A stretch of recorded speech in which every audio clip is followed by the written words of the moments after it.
sa ating panalangin. Mina, maaari mo bang pangunahin ang ating panalangin?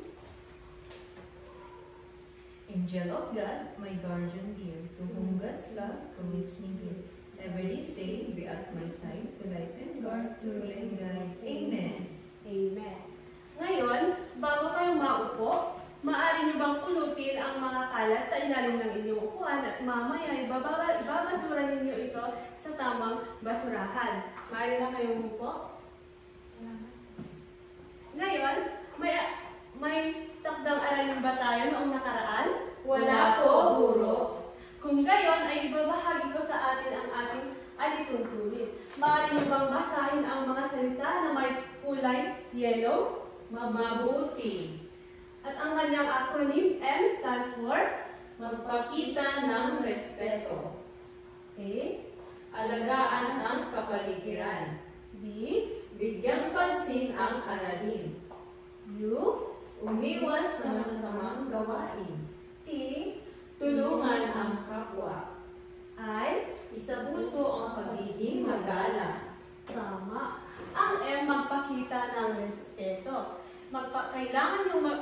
Kailangan nyo respetuhin ang guro habang siya ay nagsasalita. Pati na rin ang inyong mga kaklase. A. Alagaan ang kapaligiran. Nakikita nyo ba ang ating kapaligiran?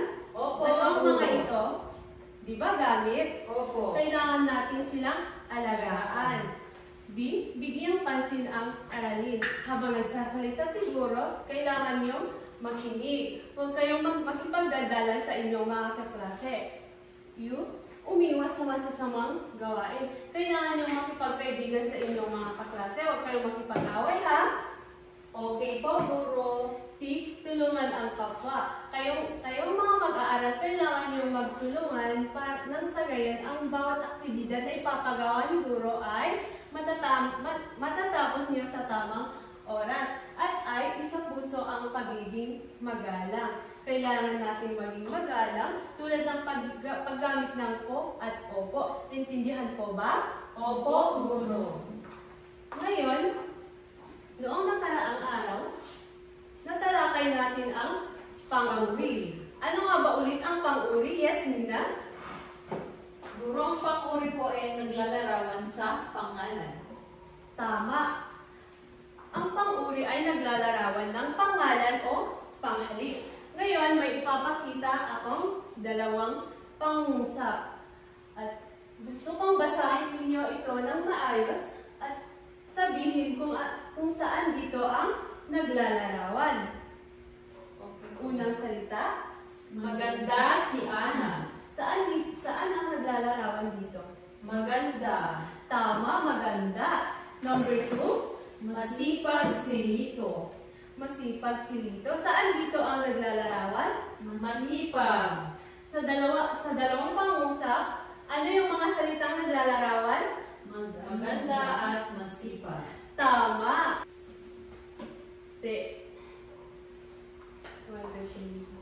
Napakagaling naman ng ating mga mag-aaral at talagang naintindihan nila ang aralin natin noong nakaraang araw. Ngayon ay maglalaro tayo. Wow! Ang pamagat ng ating laro ay salitang magkaibigan. Ngunit bago yan, tama ang nakikita nyo na kulay sa ating sahig ay ang kulay asul at kulay pula. Ngunit, ang kulay pula ay may nakasulat na kulay asul. At ang kulay asul naman ay may nakasulat na pula. Ang mga kulay na ito ay sumisimbolo na ang kulay asul ay magkaibigan. Ang kulay pula naman hindi magkaibigan. Ngayon, gusto kong tumayo kayo. Dahil may iprepresenta ako sa telebisyon ng mga parirala. At gusto ko, kapag ang sagot nyo ay magkaibigan, ay pupunta kayo sa asul. At kapag ang sagot nyo ay hindi magkaibigan, ay pupunta kayo sa pula. Ngayon, pabilisan kayong pumunta sa bawat kulay kung ano ang sagot na alam nyo. Handa na ba kayo? Opo, Guro. Unang parirala.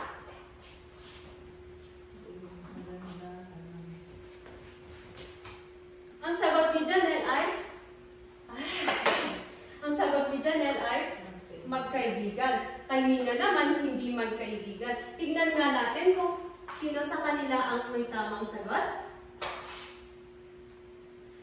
Si Mina. Ngunit, huwag muna kayong umalis sa inyong pwesto dahil tatanungin ko kayo kung bakit yan ang mga sagot ninyo.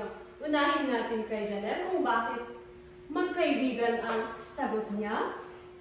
Guro, para sa akin po kasi pag tinitignan mo po talaga ang tanawin, maganda po siya para pong magkaibigan sila. Pero maganda ba itong bigkasin? Hindi po. Hindi. Pero,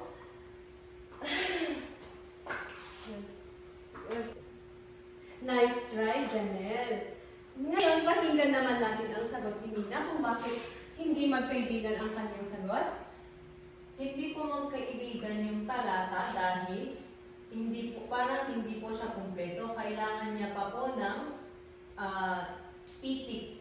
Ito ay ang doon sa maganda. Dapat po meron po siyang at g para po makumpleto at ito ay magandang tanawin. Tama, kailangan niya ng at g para maging magkaibigan ang parirala. Maaari mo bang bigkasin kapag naidugtong mo ang N at G? Nang Kompletohin mo po? magandang tanawin. Tama. Maaari kayong bumalik sa inyong pwesto, ngunit manatili kayong nakatayo. Sa ikalawang parirala, maaari na kayong pumunta kung anong sagot niyo. Okay, pumunta kayo sa kulay as pula. Ngayon, bakit iyon ang sagot ninyo? Bakit hindi magkaibigan ang sagot niyo? Hindi magkaibigan dahil hindi rin po siya kumpleto. Kailangan niya po ng isa pang letra. Ito ay ang G. Tama, G. Kapag idinugtong natin ang G sa parirala, ano ang kanyang bigkas? Masunuring anak. Tama, ang galing naman. Okay, manatiling nakatayo.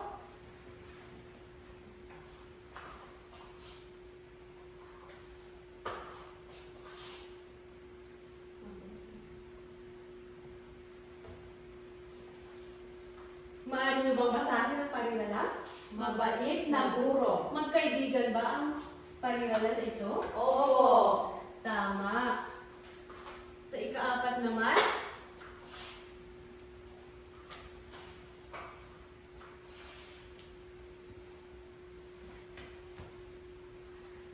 maaari niyo bang bigkasin ang parirala? Masaya bata.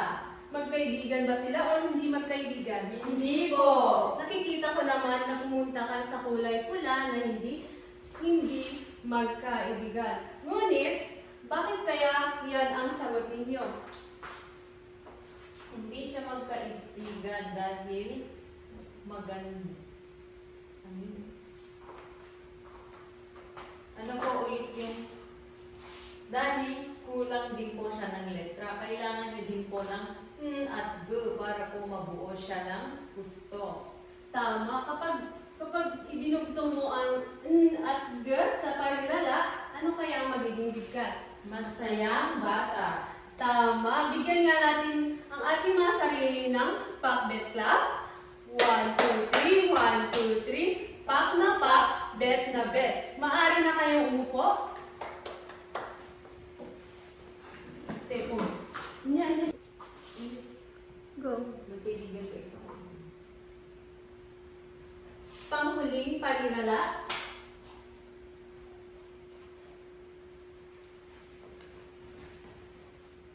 Magkaibigan ba sila o hindi magkaibigan? Hindi po.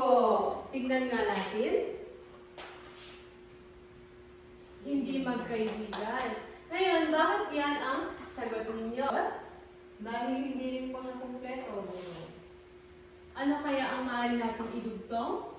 Na po, guro. At kapag bigkasin natin ang parirala na nakadugtong ang na, ano ang magiging bigkas? Masaya na bata. Tama. Sa masaya at bata, ginamit ninyo ang na. Maaari na kayong umupo. Batay sa ating laro, ano sa tingin nyo ang tatalakayin natin ngayon? Yes, Mina? Guro, nag-uugnay ng salita. Nag-uugnay ng salita. Tama nga ba? Opo, guro.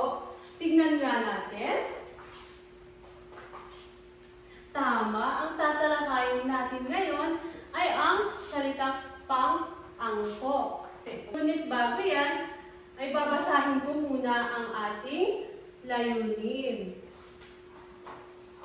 Ang ating layunin ay una, natutukoy ng wastong gamit ng mga pang-angkop tulad ng nang, G, at na sa iba't ibang pangungusap. Number 2, na ipapakita ang pagpapahalaga sa maayos at magalang na pakikipagkomunikasyon sa pamamagitan ng paggamit ng pang-angkop. Number 3, nakakabuo ng sariling pangungusap na nagpapakita ng wastong paggamit ng pang-angkop. Ngunit bago yan ay papangkatin ko muna ang ating klase. Ang ating klase ay papangkatin ko ng dalawang grupo. Ang unang grupo ay si Janelle at ikalawang grupo naman ay si Mina. Naaalala niyo pa ba ang mga parirala na nasagutan niyo ng tama? Opo, guro. Ngayon, ang gagawin ng unang pangkat ay gawan niyo ng pangungusap ang bilang 1 at 2. Ito yung unang bilang, magandang tanawin, at ikalawang bilang ay masunuring bata. Ang dalawang parirala na ito ay gagawan mo ng pangungusap. Naintindihan ko ba? Opo, guro.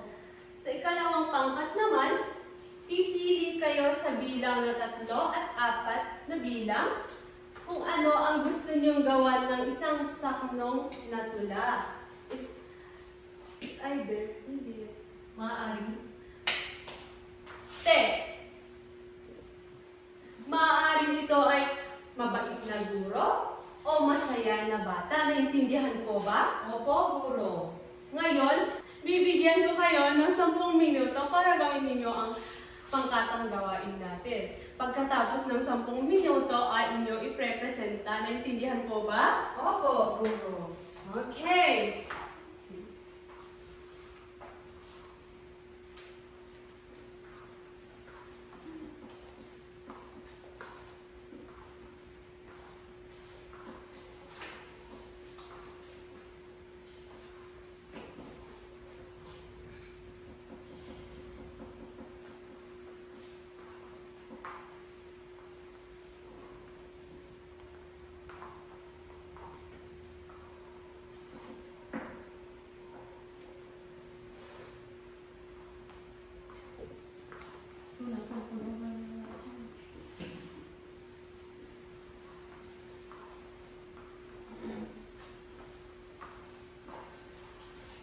May 10 minuto pa mga bata. 10 minuto mo. Sige, ulitin mo. May 1 minuto pa mga bata.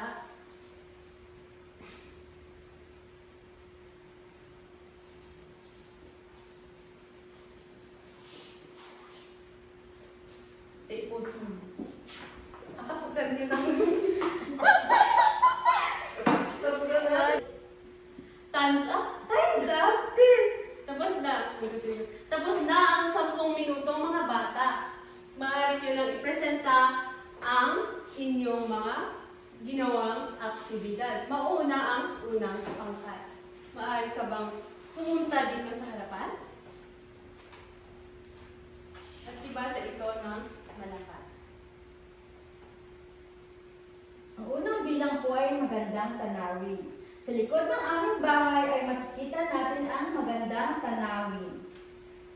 Ang ikalawang bilang naman po ay ang masunuring bata. Si Nina po ay masunuring bata. Tama. Tama ba ang kanyang ginawa? Opo, guro. Bigyan nga natin siya ng 3 palakpak. Ikalawang pangkat naman, maaari ka bang pumunta dito at basahin ang tula na nagawa mo? Ang tula ko ay mabait na guro. Guro naming gabay, mabait at masayahin bawat araw. Tinuturuan kami ng may pagmamahal. Salamat po sa inyong kabaitang lahat. Ang galing naman ni Nina, nakakagawa siya ng tula. Bigyan nga natin ng tatlong palakpak si Mina. Salita na inyong ginawan ng pangusap at ginawan ng tula. Ano yung mga salita na dinugtong ninyo? Yes, Mina? Nako, guro. Yes, ano pa? Nangko, guro. May isa pa, ano pa yon? Grupo. G. Tama, G. Ngunit bago yan, tatalakayin muna natin kung ano ang pang-angkop. Kapag sinabi natin pang-angkop, ito ay nag-uugnay sa mga salitang naglalarawan at sa inilalarawan nito. At ang pang-angkop ay may tatlong uri at ito yung mga sinabi kanina. Ito yung nang, na, at G. Kapag sinabi natin nang, ito ay nagdurugtong sa dalawang salita kung saan ang unang salita ay nagtatapos sa patinig. Alam nyo ba kung ano ang mga patinig, mga bata? Opo, guro. Ano iyon, Nina? Ang patinig po ay A, E, I, O, U.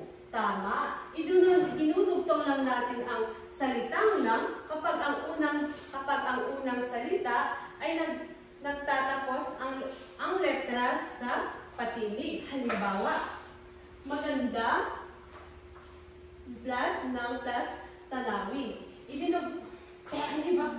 Gurang-gurang po. Dinugtong natin ang nang dahil.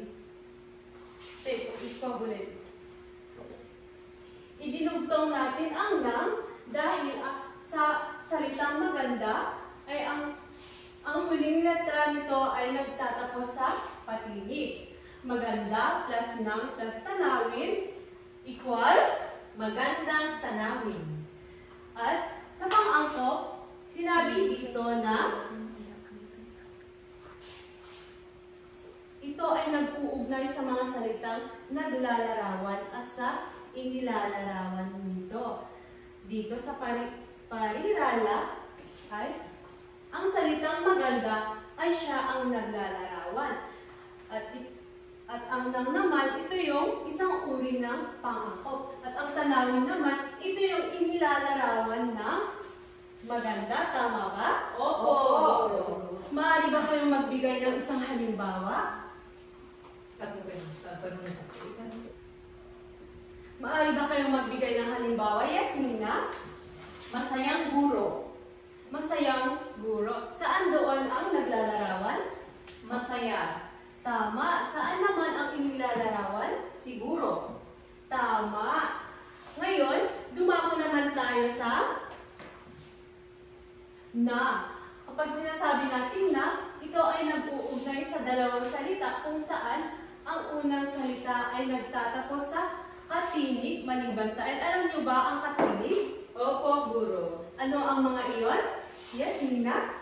Ito po yung B, K, D, G, H, I, J, K, L, M, N, P, Q, R, S, T, V, W, X, Y, Z. Tama. Ang mga sinabi ni Nina ay iyon yung Tama. Tama. Ang mga sinabi ni Nina ay yun yung tinatawag natin na katinig. Ngunit, maliban sa L. Kasi explain ko maliban sa L. Maliban sa Ed. O. Ngunit, sa pag-go. Go, te, go. Oo po. Tama. Yung mga sinabi ni Nina ay yun yung mga katinig. Ngunit, sa pagdudugtong natin ng na, ay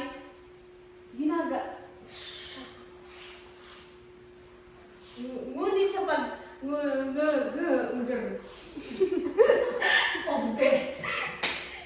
ngunit sa pagdudugtong natin ng na, hindi lang natin ito basta-basta dinudugtong sa katinig. Ngunit may maliban dito. Ito yung salitang N. Halimbawa, mabait plus na plus guro. Naidugtong ba ang na sa huling letra sa unang salita na N? Hindi po. Hindi. Dahil sa na, dinudugtong natin ang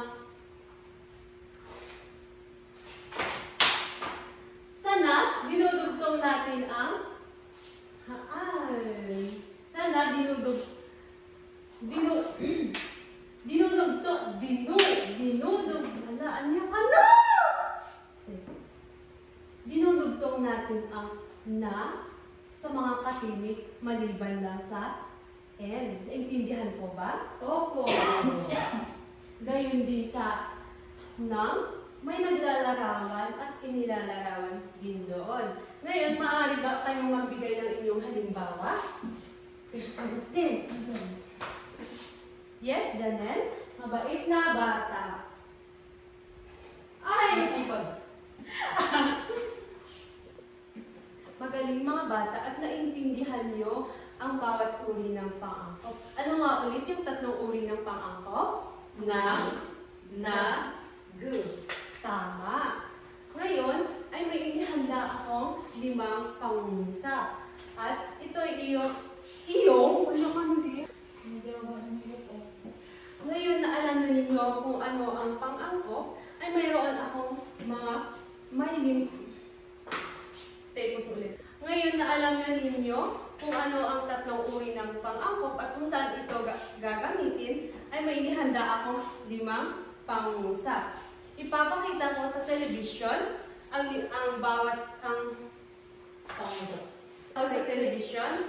Ipapakita ko sa ating television ang bawat pangungusap. Ngayon, tutukuyin nyo ito kung saan doon nakadugtong ang pang-angkop at kung saan ang naglalarawan at sino ang naglalarawan. Naintindihan ba? Opo, guro. Sino ang Una? inilalarawan? Ano? Anya nag-end up dyan. Sa pangungusap.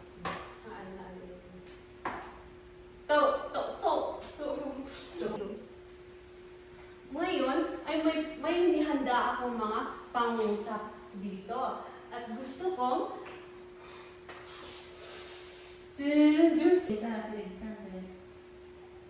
go. Ngayon ay may inihanda akong 5 pangusap. Iprepresenta ko ito sa ating telebisyon. At bawat pangusap na aking iprepresenta ay gusto kong tukuyin ninyo kung ano ang pang-angkop, saan ang pang-angkop doon, at tukuyin din ninyo kung ano ang naglalarawan at kung sino ang inilalarawan. Naintindihan po ba? Opo, guro. Okay, cut. Ulit. Unang pangungusap. Sino ang gustong sumagot? Yes, Mina? Masayang klase ang Filipino dahil maraming natututuhan ang mga mag-aaral. Saan dito ang...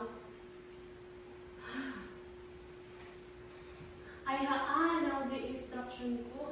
Tukuyin ninyo ang tapos damagot mo pa. Saan dito? Teka. Ang kaming data. Ararabit ko lang kaming data. Yes, Mina? Maaari mo bang basahin ang pangungusap? Masayang klase ang Filipino dahil maraming natutunan ang mga mag-aaral. Saan naidugtong ang pang-uri? Doon po sa masaya. Anong pang-uri? Pang-uri kami, Teape! Pang-uri! Yes, Mina? Maaari mo bang basahin ang pangungusap? Masayang klase ang Filipino dahil maraming natututuhan ang mga mag-aaral. Saan dito ang pang-angkop? Nang po, doon po sa masaya. Tama.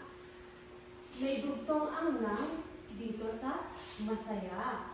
Ngayon, saan dito ang naglalarawan? Masaya. At sino ang inilalarawan? Ang klaseng Filipino. Tama. Ang galing naman. Ang galing naman. Ano yung chismis lang? Tama. Bigyan nga natin ng 3 palakpak si Mina. Maaari ka na umupo. Ikalawang pangungusap naman. Yes, Janelle? Inialay nila ang mga mabangong bulaklak sa Sa ikalawang pangungusap naman. Yes, Janelle? Inialay nila ang mga mabangong bulaklak sa bantayog ng mga bayan. Saan naidugtong ang pang-angkop? Ibaga pa ba yung bulaklak? Ang mabango. Sa ikalawang pangungusap naman. Yes, Janelle? Inialay nila ang mga mabangong bulaklak sa bantayog ng mga bayan. Saan naman naidugtong ang pang-angkop dito? Mabango. Tama, mabango. Saan ang naglalarawan? Mabango po. Sino ang inilalarawan ng mabango? Correct na ba? Ano, iba ko na. Sa pakalawa. Go, te, yun. One. Meaning po ay a, e, i, o, u. Tama. Dinudugtong lang natin ang salitang nang kapag ang unang salita ay nagtatapos ang letra sa patinig. Halimbawa, maganda plus ng plus tanawin. Idinugtong natin ang nang dahil sa salitang maganda ay ang huling letra nito ay nagtatapos sa patinig. Maganda plus ng plus tanawin equals Magandang tanawin. at sa pang-angkop, sinabi dito na ito ay nag-uugnay sa mga salitang naglalarawan at sa inilalarawan nito. Dito sa parirala ay ang salitang maganda ay siya ang naglalarawan. At ang nang naman, ito yung isang uri ng pang-angkop. At ang tanawin naman, ito yung inilalarawan ng maganda. Tama ba? Opo. Maaari ba kayong magbigay ng isang halimbawa? Yes, Mina? Masayang guro. Masayang guro. Saan doon ang naglalarawan? Masaya. Tama. Saan naman ang inilalarawan? Siguro. Tama. Ngayon, dumako naman tayo sa na. Kapag sinasabi natin na, ito ay nag-uugnay sa dalawang salita kung saan ang unang salita ay nagtatapos sa katinig maliban sa N. Alam niyo ba ang katinig? Opo, guro. Ano ang mga iyon? Yes, Nina? Ito po yung b, k. Tama. Ang mga sinabi ni Nina ay yun yung tinatawag natin na katinig. Ngunit, hindi lang natin ito basta-basta dinudugtong sa katinig. Ngunit may maliban dito. Ito yung salitang N.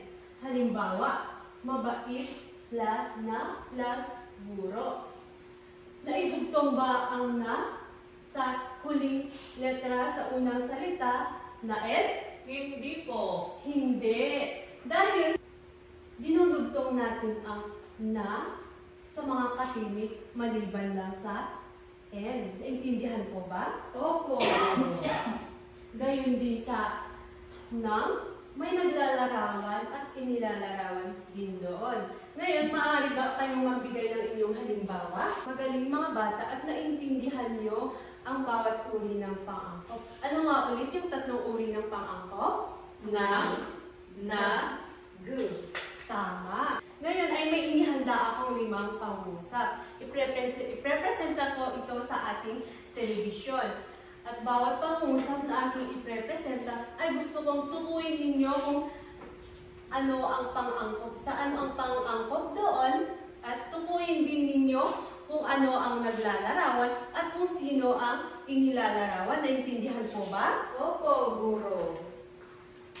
Unang pangungusap. Sino ang gustong sumagot? Yes? Maaari mo bang basahin ang pangungusap? Masayang klase ang Pilipino dahil maraming natututuhan ang mga mag-aaral. Saan dito ang pang-angkop?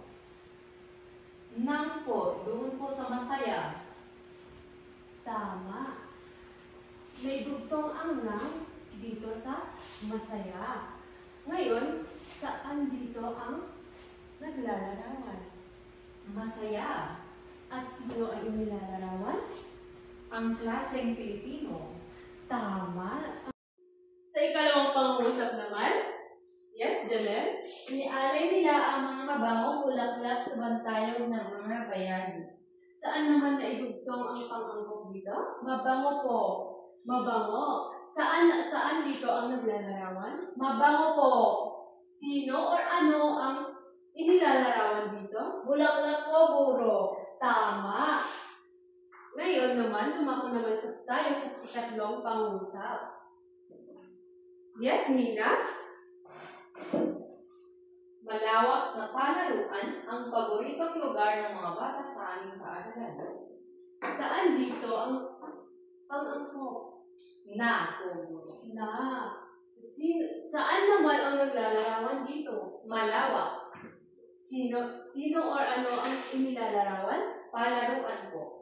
Tama, malawak na palaruan.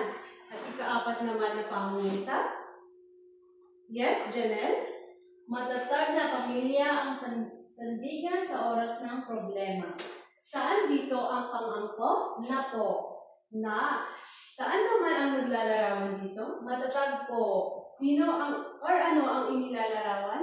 Pamilya po, Guro. Tama. Ngayon, at panghuling pangungusap naman, yes, Mina? Si Lito ay isang masunuring anak, kaya laging pinupuri ng kanyang mga magulang. Saan naidugtong ang pang-angkop? Sa masunuring po. Anong pang-angkop ang naidugtong? G. Tama. Saan ang naglalarawan dito? Masunuring. Sino or ano ang inilalarawan? Ang anak. Tama. Masunuring anak. Ako ay nagagalak at inyong naintindihan ang ating talakayan ngayon. Ngayon, ay gagawa tayo ulit ng aktibidad. Ngunit bago yan, ay papanghatin ko muna ang ating klase ng 4 na pangkat. Ang unang pangkat ay si Janelle, ikalawang pangkat si Mina, ikatlong pangkat naman si Ion, at ikaapat na pangkat naman ay si Jonah. Ngayon, sa unang pangkat, ang gagawin nyo ay pagsalin ng larawan sa salita. Gamit ang mga larawan, bumuo ng parirala na may pang-angkop at isalin ito sa pangungusap. Narito ang mga larawan na isasalin ninyo ito sa salita. Naintindihan po ba unang pangkat? Opo, Guro. Sa ikalawang pangkat naman ay ikahon ang pang-angkop na mababasa sa tula. Pagkatapos, basahin ang tula sa harap ng klase. Pagkatapos, sagutan. Naintindihan po ba pangkat 2? Opo, Guro. Sa ikatlong pangkat naman, piliin ang pang-angkop na noun at na sa bawat pangusap. Sabihin ang dalawang salitang pinag-uugnay ng mga ito. Intindihan po ba? Opo, Guro. Sa pang-apat na pangkat naman, bumuo ng 4 na pangungusap, gumamit ng pang-angkop at salungguhitan ito at tukuyin kung saan ang naglalarawan at sino ang inilalarawan. Naintindihan po ba pangkat 4? Opo, Guro. Bibigyan ko kayo ng 5 minuto para gawin ang inyong pangkatang gawain. May 1 minuto na lamang kayo Kulang mata natitira. ang mata niya. Kulang mata ang mata niya.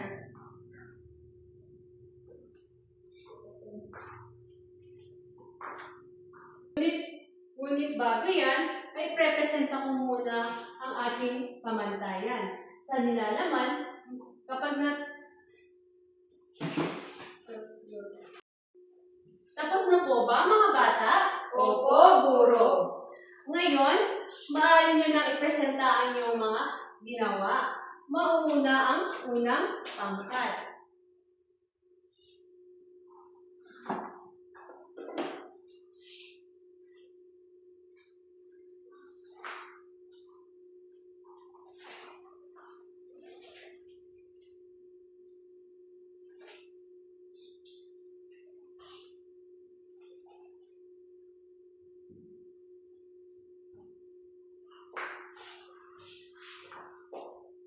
Ang unang larawan po ay makikita po natin dito ang pula at mata. Ang parilala naman po ay pulang mata. Ang nabukong pangungusap ay pulang mata ang mata niya.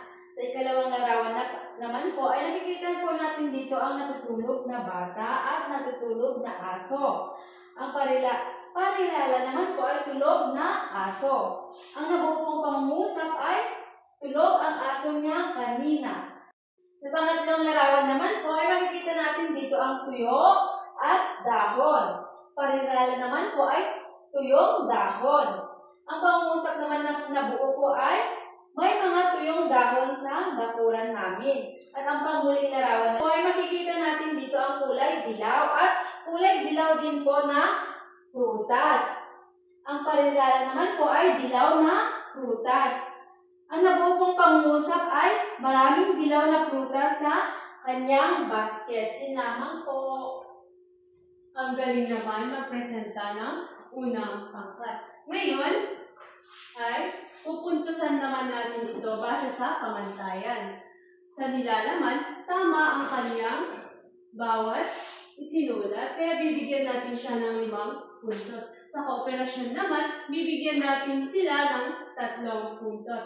Sa pamamahala ng oras, natapos naman nila ito ng tamang oras, kaya mabibigyan sila ng 3 puntos. Sa presentasyon naman, ay informative. Sa presentasyon naman, ay tama ang pagkapresenta niya at saktong-sakto naman ito. Kaya bibigyan natin siya ng 15 na puntos. Sa ikalawang pangkat naman,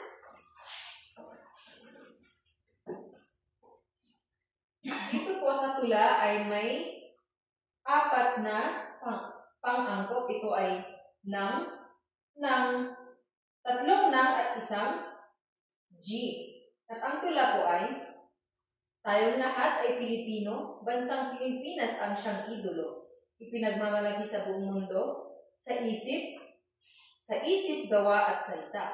Pagka Pilipino ay di mawawala, lahat ng ginagawa ay ikatutwa. Ng bayang Pilipinas ng mutya, iisa ang lahing ating tinagulan. Kaya't nararapat na magtulungan sa timog silangan, maging sa kanlurang lahing Pilipino ay ikarangan. tama, maaari ka naman po. Ngayon, sa nilalaman, ay tama naman ang kanyang sagot. Kaya bibigyan natin siya ng 5 puntos. Sa kooperasyon naman, bibigyan natin siya ng 3 puntos. Sa pamamahala ng oras, natapos naman niya ito sa takdang oras. Now, sa presentasyon, nagpresenta naman niya ito ng tama. Kaya bibigyan natin siya ng 4 na puntos. Sa kabuuang 15 puntos. Now, pangkat 3, maaari ka nang pumarito sa harapan. Sa unang pangungusap po ay maraming magandang balak si Linda sa kanyang pagtatapos. Mayroon po dito nagamit na 3 pang-angkop ang nangko. Ang naglalarawan po ay maganda at ang nilalarawan po nito ay ang balak. Balak po ni Linda. Sa pangalawang pangungusap naman po ay pinangako niya sa sariling lalo siyang magsisipag sa pag-aaral. Ang nagamit po ditong pang-angkop ay G, na kung saan ay naglalarawan ay masipag. At ang nilalarawan po nito ay ang pag-aaral. Sa pangatlong pangungusap naman po ay siya ay dating tamad na mag-aaral. Ang pang-angkop po dito na nagamit ay na kung saan ang nilalarawan nito ay ang mag-aaral at ang naglalarawan ay tamad. Sa huling pangungusap naman po ay matyagang nagbabasa siya ng aklat. Ang nagamit na pang-angkop dito ay na. At ang nilalarawan nito ay ang nagbabasa at ang naglalarawan naman po ay matyaga. Magaling, pangkat 3. Ngayon, dumako naman tayo sa pangkat 4. Sa aking unang pangusap na ginawa, ang parirala ay masipag na magulang. Ang ginamit kong pangangkop ay na, at ang pangungusap ay masipag ang aking magulang. Masipag ang naglalarawan at ang magulang naman ang inilalarawan. Sa pangalawang pangungusap, ang parirala ay magandang hardin. Ang pangangkop ay nang. Ang pangungusap ay maganda ang aming hardin. Maganda ang naglalarawan at hardin naman ang inilalarawan. Pangatlong parirala, masunuring anak. Ang pang-angkop na ginamit dito ay ang nang. At ang pangungusap ay masunurin ang anak ni Aling Nena. Masunurin ang naglalarawan at anak naman ang inilalarawan. Sa panghuling parirala ay Bayang Pilipinas. Ang ginamit dito na pang-angkop ay nang ulit. Ang pangungusap ay, maganda ang bayan namin, Pilipinas. Maganda ang naglalarawan at Pilipinas naman ang inilalarawan. Magaling, pang-4. Ngayon, bigyan nga natin ng ating mga sarili ng Pakbet Club. Maaari ba kayong tumayo? 1, 2, 3, 1, 2, 3. Pak na pak, bet na bet. Ngayon naman mga bata. Ngayon naman mga bata, gusto kong isipin ninyo ang mga nakapaligid sa inyo tulad ng inyong bahay, kapaligiran, paaralan, o komunidad. Isipin ninyo kung paano nyo sila mailalarawan gamit ang mga salitang pang-angkop. Ngayon, magkakaroon tayo ng aktibidad na paglalarawan. Halimbawa, ilalarawan ko ang aking mga mag-aaral. Masipag na mag-aaral. Ang aking nagamit na pang-angkop ay na. Ang ipinapahiwatig ng pariralang ito ay na ang mag-aaral ay nagsusumikap na mag-aaral. Pagkatapos ng sabihin ang parirala, ay sabihin niyo kung ano nga ba ang pinapahiwatig ng pariralang ito. Naintindihan po ba? Opo, guro. Sino naman ang gustong magbigay ng parirala tungkol sa kanilang kaklase? Yes, Mina? Anya? Matulungin klase. Yes, Mina? Ang parirala po ay matulungin kaklase. Yes, anong pinapahiwatig ng matulungin kaklase? Ang kaklase ko po na si Janelle ay matulungin. Wow. Matulungin daw ang kaklase ni Mina na si Janet. Bigyan nga natin si Mina ng 3 palakpak. Ngayon naman ay maglalaro tayo na tinatawag nating tunay na tao, tunay na paglalarawan. Bawat isa sa inyo ay maglalarawan ng 3 tao sa buhay nyo. Tulad ng nanay ninyo, kapatid ninyo, kaibigan ninyo, o guro ninyo. Halimbawa, ang aking parirala ay mapagmahal na ina. At gagawan ko ito ng pangungusap. Mapagmahal na ina ang aking nanay dahil inaalagaan na kami ng maayos. At ang pang-angkop naman na nagamit noon ay ang na. Naintindihan po ba? Opo, guro. Ngayon, maaari ba kayong magbigay ng inyong bawat pangungusap? Yes, Nina? Ang isang tao po ay ang aking kapatid. Ang aking ate. Masipag na ate. Ang aking parirala. Ang ginamit ko po pang-angkop ay na. At ang aking pangungusap ay masipag ang aking ate dahil tinutulungan niya ako sa aking takdang aralin. Magaling! Maaari ka nang umupo. Sino pang gustong magbigay? Yes, Janelle? Ang aking kuya po, ang aking parirala po ay masipag si kuya. At masipag na kuya. Sige, magpatigil. Yes, Janelle? Ang isang tao po sa aking buhay ay aking kuya. Ang parirala po ay masipag na kuya. Ano ang iyong pangusap? Ang pangusap po ay masipag na kuya ang aking kuya kasi tinutulungan niya po ako sa lahat ng gawain sa bahay. Wow! Batid kong naunawaan nga ninyo ang ating aralin ngayon. Ngayon, may inihanda akong individual na activity. Ilagay ninyo ito sa isang one-home na papel. Ang panuto, ihanda ang inyong papel at lapis. Makinig ng mabuti sa mga panuto at basahin din ito ng mabuti bago sagutin ang mga tanong. Ito ay may 5 items. Dalawa naman na panuto, bumuo ng 3 pangusap na nagpapakita ng paggamit ng pang-angkop sa paglalarawan ng una, isang tao, 2, isang bagay, at Ikatlo, isang lugar. Bibigyan ko kayo ng 10 minuto para gawin ito. Naintindihan po ba? Opo, Guro.